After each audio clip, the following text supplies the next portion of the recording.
I'm Michael Platzer. I'm founder and chief strategy officer at Mostly AI. We're based in Vienna, Austria, and we're a solution provider for AI-based synthetic data platforms. And we target the enterprise segment and enable them to unlock their customer assets while still fully protecting their customer data. And so we do this based on generative AI and synthetic data. And we really believe that this is the way forward for privacy preserving data sharing. I'll go next. My name is Sunny Sion Kang. I'm the Senior Privacy Counsel and Head of Policy at Infer. We are a New York and Switzerland-based privacy-preserving machine learning and cryptography company that focuses on secure multi-party computation and encryption and processing called homomorphic encryption. My job as a lawyer in a tech company is to really triangulate the communications between policymakers, engineers, regulators, and lawyers so that we're all on the same page about the adoption of privacy-enhancing technologies. And I also try to help people understand why privacy should be foundational to the future of computing, which is our company ethos. Thanks, guys. Well, hello and welcome, everyone. My name is Nodar. I'm co-CEO at Synth. We're a Y Combinator-backed startup. We started about a year and a half ago, based in London. And we're developing open source tooling that would enable privacy by design. And what I mean by that is, in practice, we're empowering developers to have the tools that can ensure basically that they can build things that are that have the highest privacy guarantees around them. So basically what they build and how they build it as those guarantees around, and removing those worries from the developers, because if we're honest, developers are to a big extent building our future. So we want to empower them to have the tools and not to have to worry necessarily all the time about whether what they're doing is right or wrong and so on. We're passionate both about open source software and privacy technologies, and I'm very happy to be here with you today. How are you guys, by the way? Just I think we skipped that part, and I think it's important. Doing excellent. It's already getting dark outside, so I think we're spanning multiple time zones here in this roundtable, right? Yeah, I think Sunny is joining us nice and early. Yeah, which is very good. You're in Pacific time, right, Sunny? Yeah, so straight and early at 8 a.m., but this is important, so I don't mind getting up early for it. Hopefully you got your nice cup of coffee next to you. So I got green tea, similar enough. Perfect. Well, I think what it would be helpful to leave everyone with today is maybe some sense of where things stand right now with regards to emerging and existing privacy technologies, and maybe where things are heading, right? I think everyone is quite curious about that. But what I hope we can start with is talking a little bit about data privacy as an enabler rather than a limiting factor. What I mean specifically is, we're all aware here of how valuable data is, and the depth and variety of the use cases has been increasing and will keep increasing tremendously. And yet most data sets are remaining siloed and unavailable to most, which I personally and we as a company see as a big limiting factor for the progress, whether it's through simple data analytics or machine learning and AI. And I want to look at privacy as an enabler of this, freer exchange of data. So maybe Michael and Sunny, what do you guys think about that? I was just going to say that I definitely agree that, in a marketplace that's so dependent on data, privacy doesn't have to give anymore. And I think that because of the advance of really enhanced privacy enhancing technologies, there are definitely many ways for privacy to intersect with other areas, such as financial crimes investigations, without necessarily having to compromise, necessarily having to reduce their accuracy. It just depends on firms and regulators really having to explore outside of their comfort zone of contractual safeguards and privacy policies, and understanding how to overlay privacy enhancing technologies on top of their current systems.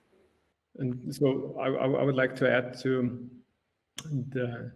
what you said, Nodar, that for us, it's kind of undisputed that the data is valuable and that we kind of need it, and the economy is increasingly dependent on that.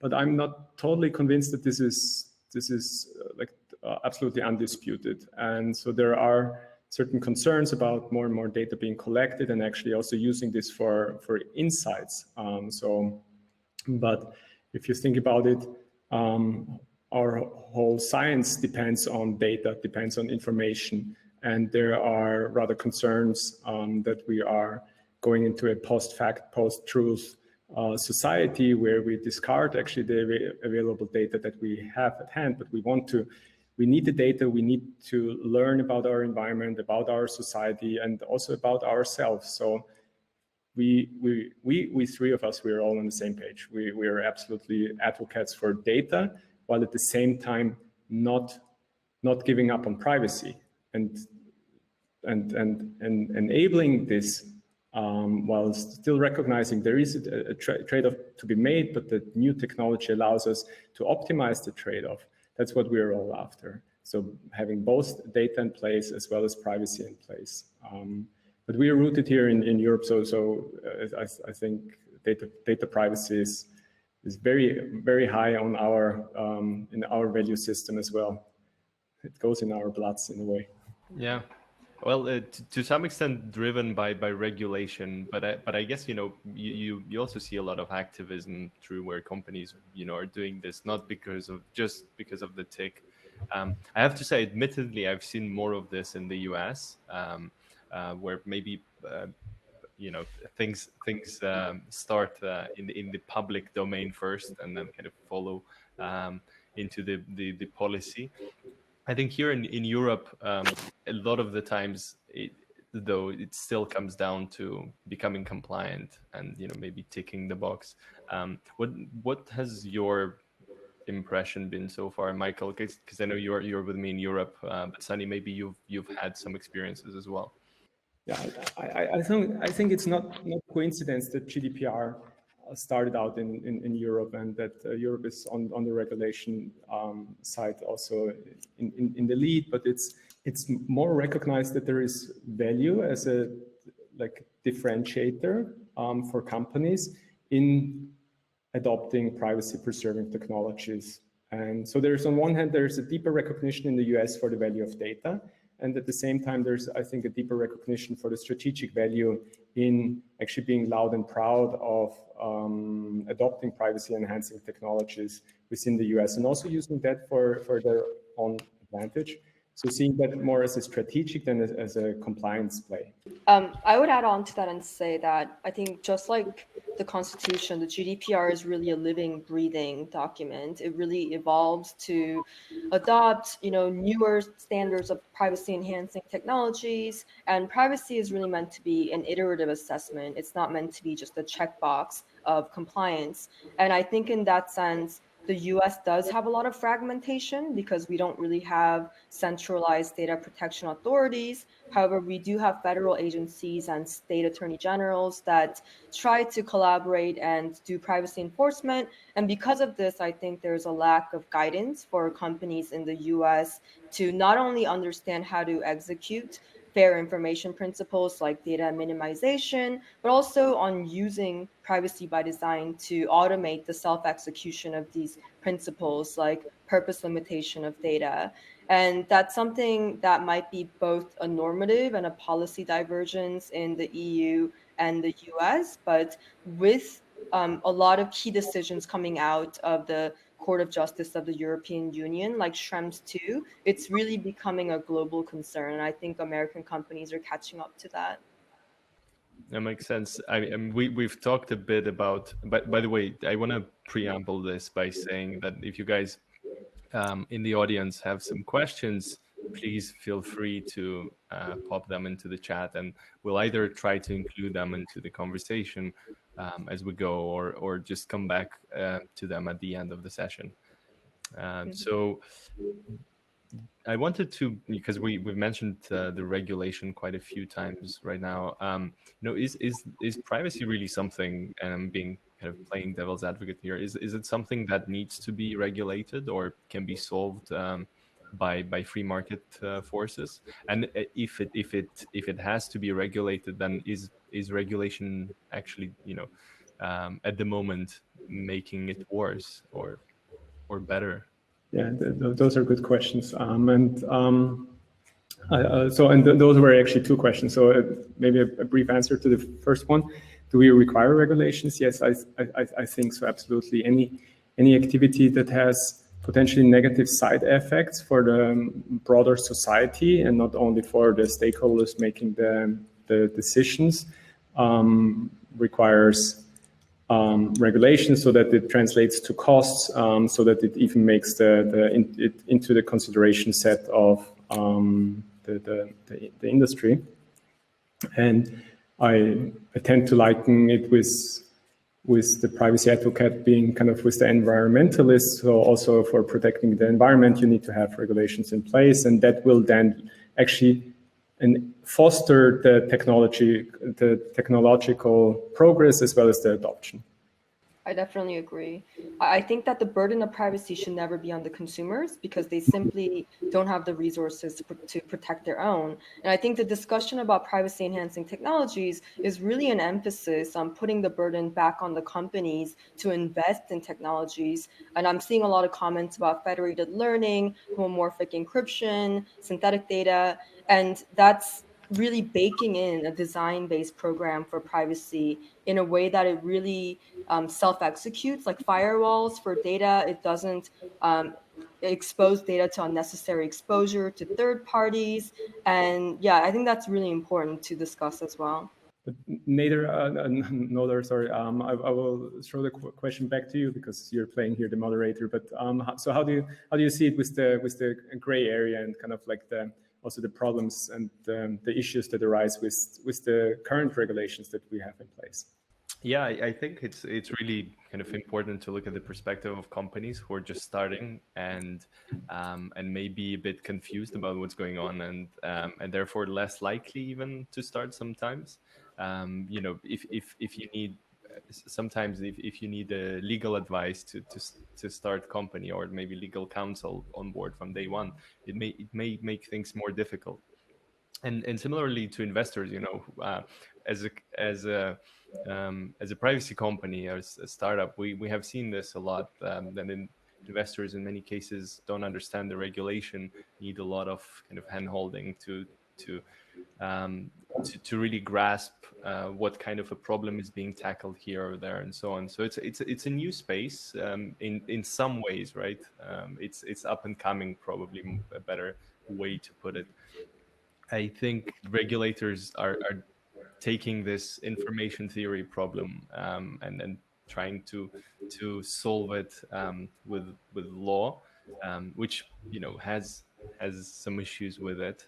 So sometimes it backfires. I think overall the direction is really right, because we have seen that free market is not really catering to what we need in data privacy. We have seen big tech companies in many cases abusing that user privacy.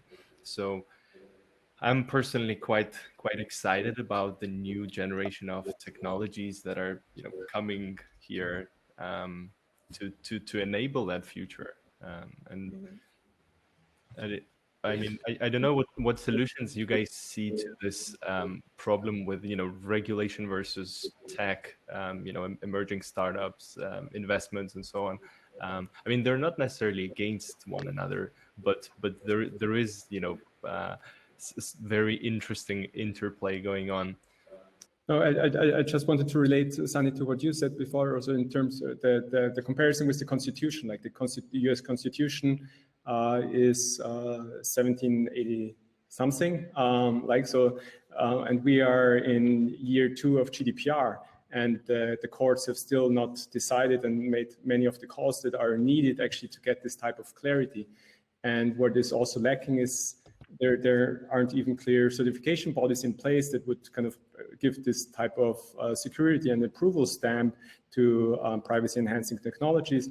The law is trying to play catch up with the technology, both in terms of the de-anonymization as well as in terms of anonymization. But the challenges are there also for certification bodies. It requires a deep expertise in law. It requires deep expertise in technology, in math and statistics and all sorts of fields. But without these security, without this type of rulings and certification bodies, it's really holding us back as a whole industry, whoever is involved in either selling or also purchasing privacy enhancing technology. Mm-hmm. And on that point, I want to bring us back to kind of combining both the regulatory discussion with specific technical discussions of our company's privacy enhancing technologies, because I'm seeing some questions about that. I think a lot of the core of cryptographic privacy technologies like homomorphic encryption and secure multi-party computation is the idea that if you don't need to transfer personal data, you shouldn't have to. And this has a lot of regulatory implications, because until these privacy by design programs became more center stage, people were saying that data is like the new oil, it's like the new commodity, and you're trading it around. But what we often forget to realize is that it's not oil because it's attached to a person, and each person has informational self-determination, which is really difficult for them to control when their data is being trickled downstream in ways that they don't know how to control. They can't map it out. And what privacy enhancing technologies, especially in the cryptographic space, does is that your data is not being transferred because it's changing data into unidentifiable random auxiliary numbers so that companies can actually compute on shared data sets without actually shipping out data across jurisdictions, across companies. And I think that you guys probably have a lot to say about synthetic data and how that contributes to eliminating bias in AI. So I would love to hear your perspectives on top. So I like to draw the distinction between the encryption-based approaches and differentiate privacy and synthetic data on the other hand, in terms of who do you intend to share the data with. If you intend to share the data with machines where there is a predefined computation required to take place, encryption perfectly fits the bill. If you intend to share data actually with humans to gain insights, to innovate on the data and to collaborate on top of the data, you need the access to the data. But then you hit the fundamental dilemma. How do you share the granular level data with humans that you cannot necessarily trust and you don't want to rely on trust?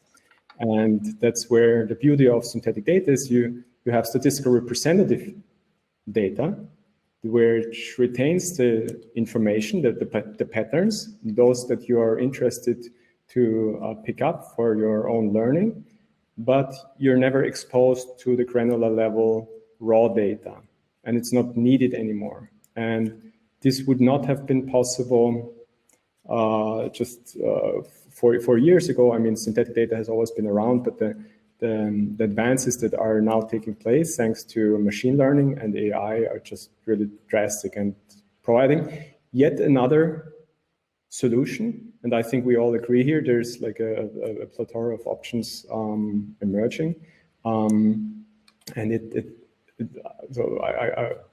it's kind of like, to me, it helps to distinguish between like, who do you intend the data to share it with, and what is then the data supposed to be used.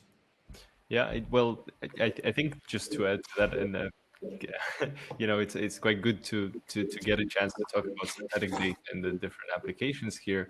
I mean, Michael, you're, you know, the category of applications that you're looking at is, you know, synthetic data for machine learning and AI or data analytics.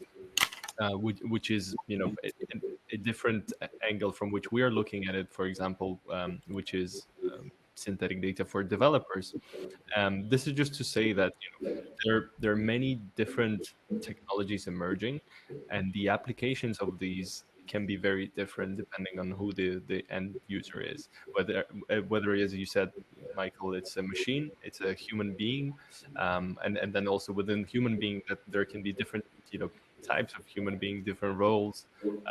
There are data scientists, there are developers who we are focusing on, for example, and the way they're interacting with data is very different to the way data scientists, for example, do, and therefore the technologies that they use and what you have to accommodate for is very different.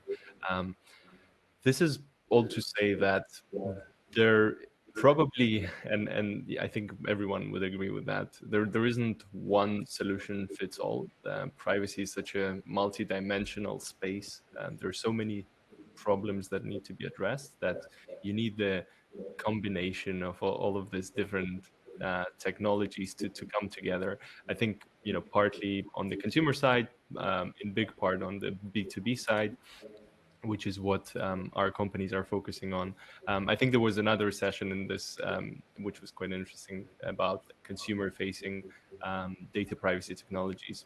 But coming back to maybe more B2B applications, which I think in the end should still be with the aim of enabling end users and empowering them and to have control over their data privacy.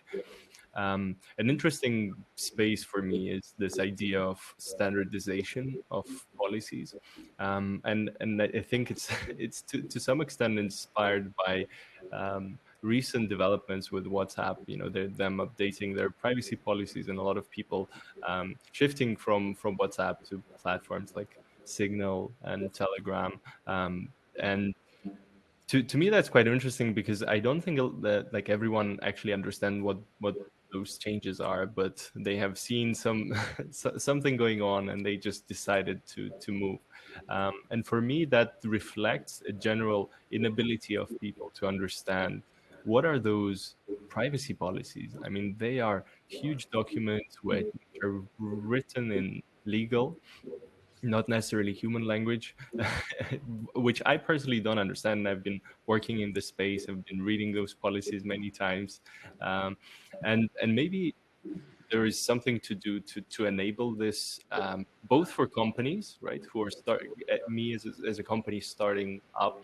I don't want to be thinking too much about what those policies are. I just want to define how I'm dealing with customers' data. I want to know that logically, and I want a simple way to transfer that logic into an agreement or something that users can then see and verify and be like, okay, that makes sense.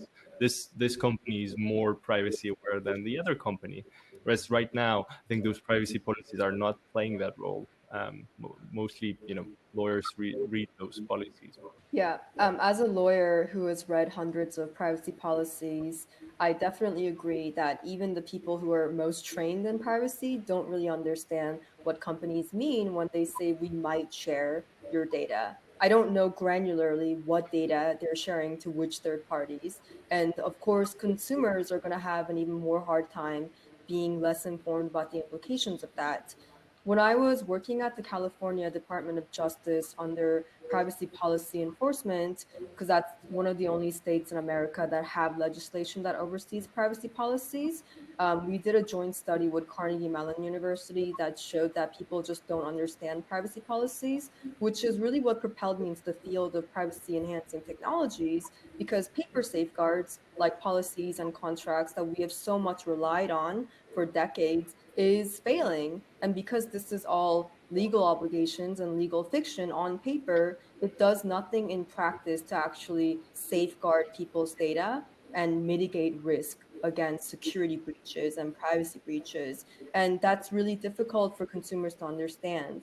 And I think that going back to the discussion of privacy tech, what's really great about technical safeguards, like using synthetic data, using homomorphic encryption or MPC, is that it really minimizes the risk of re-identification.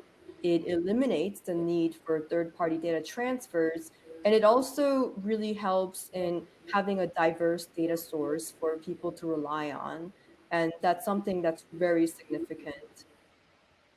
And also, just to end on another thought, um, Nodar, you mentioned that not one privacy tech is perfect, and we need a combination of those approaches. And with that, I totally agree. I think that there's a lot of just pros and cons. I think with differential privacy, there is some loss of accuracy when it comes to injecting noise. With federated learning, which is the technique that a lot of companies use to get mobile updates from many multiple millions of devices without actually transferring data, that can be susceptible to model inversion attacks. And also MPC is great at transferring data from multiple sources, but it needs to be combined with these techniques so that it can work on more devices. And that kind of collaboration is something that is needed, and exactly why we're having this panel. I think, and maybe please speak out if you disagree, but we are also on the same page when it comes to the shortcomings of more traditional anonymization techniques, like masking or perturbation. There has been more and more academic research, but there is also more and more press coverage by now. The New York Times even called it the lie of anonymous data. And that is something that has evolved because people were applying techniques, not being aware that that re-identification risk is actually not mitigated. That you don't need to know social security numbers, you don't need to know that kind of the PIIs, but any data point about an individual contributes as a quasi-identifier. And with more and more data being collected, you can just more and more easily re-identify people. And so what I'm trying to say is that there is progress on the privacy enhancing techniques, but there's also progress on the adversary side that has AI-based face recognition techniques that makes it so easy. You don't need to even have the full face visible to re-identify people. And what we're, for example, currently showing in a joint research study with the University of Vienna is that something similar is possible for behavioral data. So you have AI-based re-identification machines that allows to re-identify people purely on their behavioral fingerprints.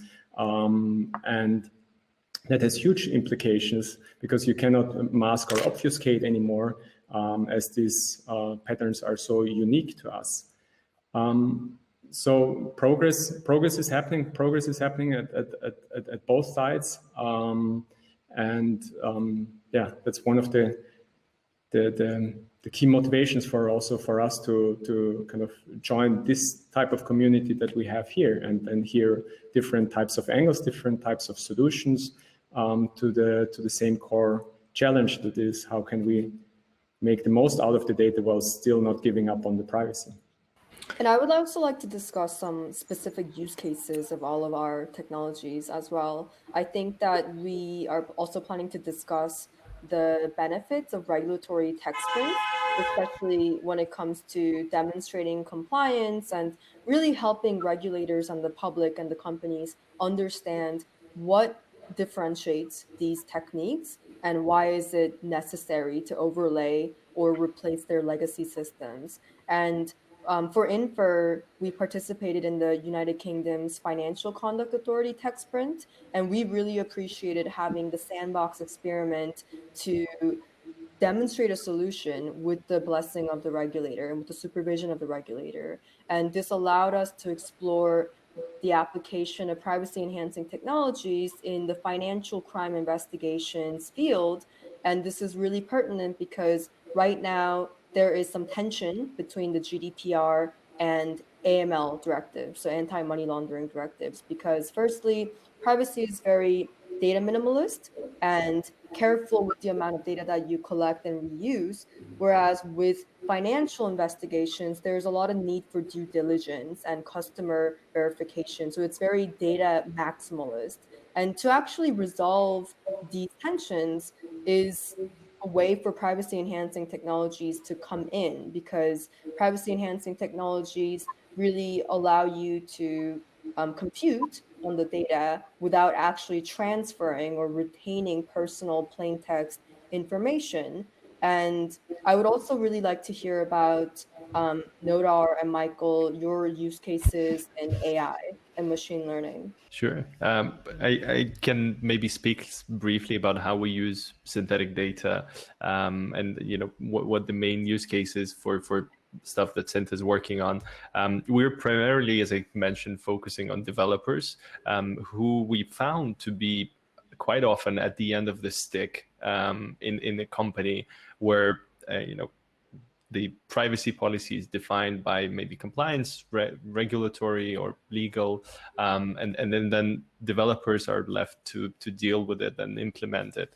And often they find themselves short of tools that they need to actually work in a privacy protecting way, right? So where they basically respect those laws. So for example, imagine a mobile banking app. I think probably everyone uses that these days. What you would see quite often is that, to improve that app, to fix bugs on a daily basis, developers will have to work with data. And that data usually will be transactions data, your transactions, my transactions. And I don't necessarily want developers at some company, as a consumer, I don't want them to be looking at this data. Now, in Europe, it's also now, a relatively gray area, but I would say in many cases not allowed for developers to work with this data. So what we're working with here is basically enabling those developers to work with synthetic data, right? So give them data that looks and quacks like real data, but is actually has been generated synthetically. And that actually, allowed us to work with many different use cases within companies. This could be developers on a daily basis. This could be quality assurance people. It could be people, working in the information security office who are trying to make sure that not every developer has access to the production database, which is segregated. But in some cases, it's also enabling collaborations between companies, right? If I'm a startup coming to a bank saying, hey, I have this really great capability that I can develop for you. And the bank will be like, well, sure, go through 12 months of due diligence to make sure we can share our data with you. Well, with synthetic data, they could just share synthetic copy of their data set, which is completely anonymized. And then the startup can work with that. And that, cycle of proof of concept or proof of value will be dramatically reduced. And there are many others. I don't want to monopolize it too much. In some companies we see developers joining in from different locations, and you see that a lot right now. The labor market has expanded to be global now, so you can hire a developer in Ukraine or in Argentina quite easily, and it is happening. There are even companies enabling this happening right now. It's part of YC. We've spoken to a company called Deal, which makes it really, really simple to hire someone from another location. And when you have someone joining like that, maybe you don't want, or even you can't let those people work with the sensitive client data on a daily basis. So then here again, synthetic data can come in, and you could generate that. I'll maybe give it over to Michael. I'm happy to continue on that, because they're really. So it's not only about third parties, but also within the companies, particularly within heavily regulated industries like healthcare and financial services, we encounter key decision makers, top executives who have never seen customer data, right? So everyone is saying that let's embrace consumer centricity, customer understanding, but how can you do that if you are not even aware of, if you have never seen customer data, and you are expected not to actually look in the data, because otherwise you would breach the privacy. And that results then in kind of funny conversations, because people are making assumptions how real people are using their services, and they need to rely on very high level aggregate statistics. They have their dashboards, they have the summary of how their customer cohort in average behaves, but they never are able to develop a deep understanding of the data, of the patterns of actual behavior. And that I would like to put in contrast to differentiate privacy and differentiate private query layers. So let's say it like this, none of us three speakers here is kind of a representative of a solution provider in this space, but my position here is that a differentiate private query layer allows you to get noisy answers to a predefined set of questions, but that is limited. And that is also very inefficient in a way, because you have to know what you ask without ever seeing the data.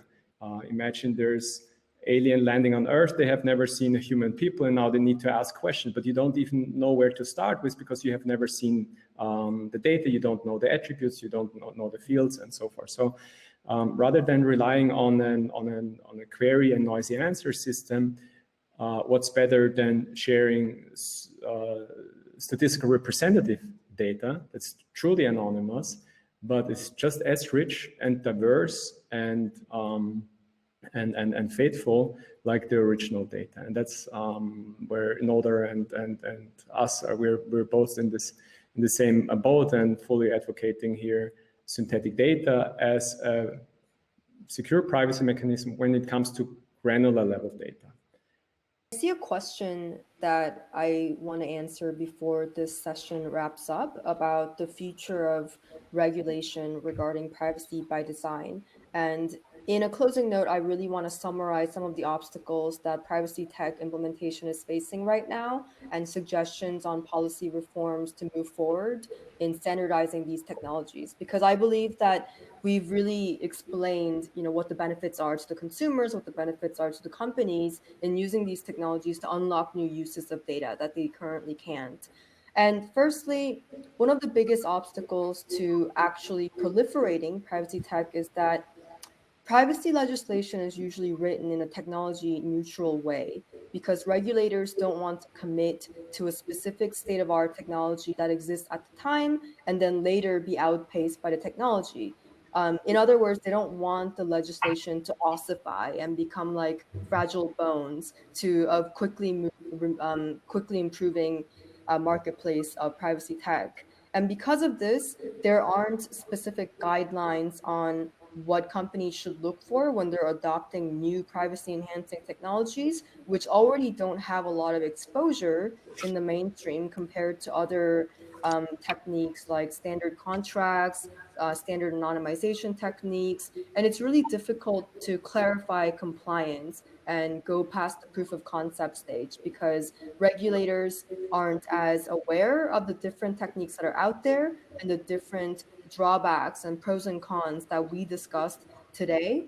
And also this creates a lack of incentive for companies to invest in privacy tech and to actually push their boundaries further in protecting consumer data.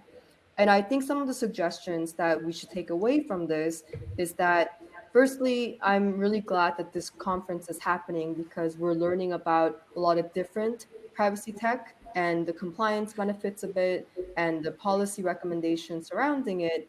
And also, I think there's a really good reason for privacy tech companies to engage with regulators in the process of rulemaking and policymaking so that they understand what techniques are out there. Because clearly, all of these cryptographic techniques and synthetic data, it really allows you to draw from a lot of data sources without the externalities of data privacy breaches and implications. And that's going to be really significant as there's more machine learning development that requires a representative set of data so that there's not as much bias, so that it can actually capture marginalized people better. And to do that, we really need privacy tech to bridge that gap of the free flow of information. And I think that tech sprints, like policy engagement, those are all going to be really valuable tools for us to move forward in adoption. I think also privacy activism might be, exactly what we're trying to achieve and to do. And I think that's like a really important factor in that. Want to get to answer some more questions as well in the chat. By the way, I want to encourage everyone to put some questions if you have them last minute. I think we only have one remaining unanswered questions. I saw people were quite excited about the idea of standardization of privacy policies. We have even some suggestions of companies who are working on something like that, which is great. Which is, I think, what we need. We need people to get interested in those technologies and kind of try to get into it. So actually, question coming from my co-founder who's spying on us.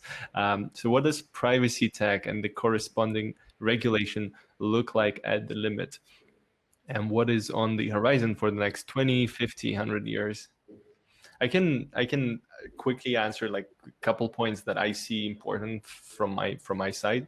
I think it is really important in the limit that no one has access to data that they don't need to have access to. If I'm a developer who doesn't need access to a specific data set that has sensitive information, I shouldn't have access to that. Now, practically enabling this is very difficult, and you don't want to, make developers so slow that every time they need to work on something, they need to get access to this data set. So this is still, I would say, very much in the limit. And the other thing that I think is quite important is enabling the wider developer and data scientist community to have access to good quality data sets that are anonymized. At the moment, if you've enabled this, you would have so much more innovation. People who are just machine learning enthusiasts getting access to anonymized versions of some data sets, working on problems like, curing Alzheimer's and improving research in cancer research and cancer cure. I think that would be really cool if you could have those data sets anonymized to a sufficiently good extent where they can be shared with a wider audience. I think that would be great. Michael, Sunny, if you have some ideas. Predicting 20, 50, 100 years, that's tough. And I just yesterday I read Google's announcement on federated learned cohorts replacing third-party cookies, and I think we don't even need to look so far ahead. The technical revolution is already taking place very much right now. Everything that we can do to provide more people access to this type of technology, the better, also in the sense for privacy. And I very much foresee a data literate society where data is an important resource to foster democracy. So that we are, that we don't build up silos, that we don't have an information asymmetry, but we are able to share knowledge and insights with as many people as possible, while still fully controlling for the privacy aspects. Because data, as I said, is good.